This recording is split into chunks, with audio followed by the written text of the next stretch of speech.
Au programme de ton Automoto Express, scandale chez Daihatsu, Hyundai va produire le concept N-Vision 74, une étonnante voiture électrique russe, un Lamborghini Urus à 6 roues et la voiture télécommandée 2.0. Automoto Express, c'est parti!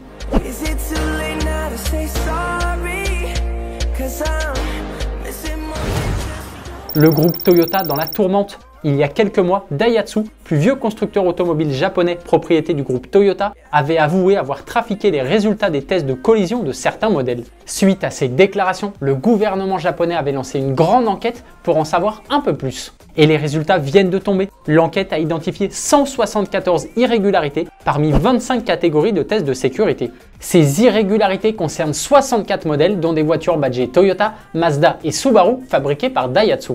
La livraison de tous les modèles Daihatsu sont suspendus jusqu'à nouvel ordre.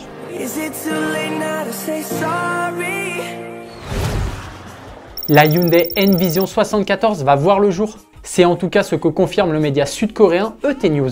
Hyundai aurait donc décidé de construire 100 exemplaires du concept car N-Vision 74. La production de la version de série de ce concept car néo-rétro, inspiré par le concept Pony Coupé de 1974, avec sa batterie et sa pile à combustible à hydrogène, devrait débuter en 2026. Le moteur électrique de la sportive ne développerait plus 680 chevaux comme le concept présenté en 2022, mais 800. Elle pourrait donc passer de 0 à 100 km/h en 3 secondes environ.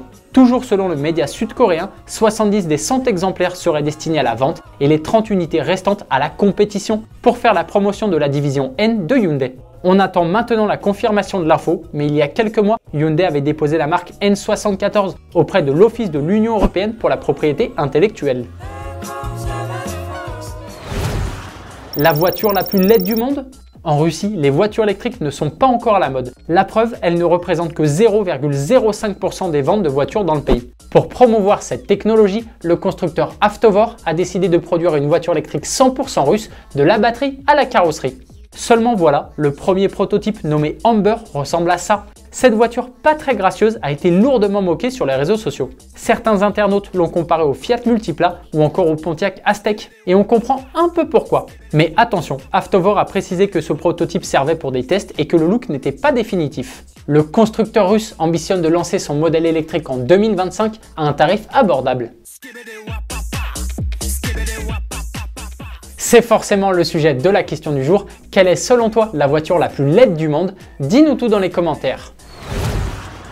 6 roues pour le Lamborghini Urus. Si tu trouves que l'Urus, le super SUV du constructeur italien, n'est pas assez extravagant, on a trouvé le véhicule qu'il te faut. Les youtubeurs de la chaîne Slider Official ont pu filmer de très près un Lamborghini Urus pas comme les autres, puisqu'il a 6 roues. Ce monstre taillé pour la fin du monde est l'œuvre de South Florida Jeeps, une entreprise américaine spécialisée dans la transformation de véhicules à 6 roues.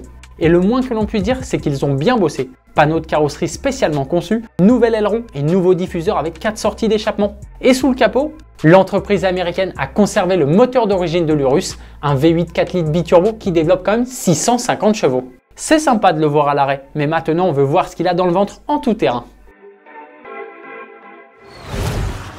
La voiture télécommandée 2.0. Tous les passionnés d'automobile ont au moins une fois joué avec une voiture télécommandée. Malheureusement, il y a quand même quelques inconvénients. L'autonomie, la portée du signal et la météo. C'est marrant 5 minutes de jouer sous la pluie et d'être complètement trempé. Une entreprise chinoise a donc développé un système pour jouer sans avoir besoin de sortir de chez soi grâce à la connexion 4G, 5G et une petite caméra. Depuis son canapé, grâce à un smartphone ou à un volant, on peut prendre le contrôle de la voiture télécommandée et partir en exploration. La voiture peut être à des milliers de kilomètres de chez soi. C'est bien sympa, mais comment ça fonctionne quand la voiture a plus de batterie? Eh ben, il faut aller la chercher. Deuxième inconvénient et non des moindres, le prix. Pour équiper la voiture télécommandée de ce système, il faut débourser entre 350 et 850 $. Finalement, je vais continuer de jouer sous la pluie. C'est le moment de revenir sur la question d'hier. On te demandait comment tu trouvais cette Nissan GT-R et vous êtes plutôt charmé dans l'ensemble. Xastino est même complètement subjugué par ce chef-d'œuvre et Volvic Citron la trouve encore plus belle que l'original. Automoto Express, c'est fini pour aujourd'hui. On se retrouve demain pour le dernier numéro de 2023. Bonne soirée, allez ciao!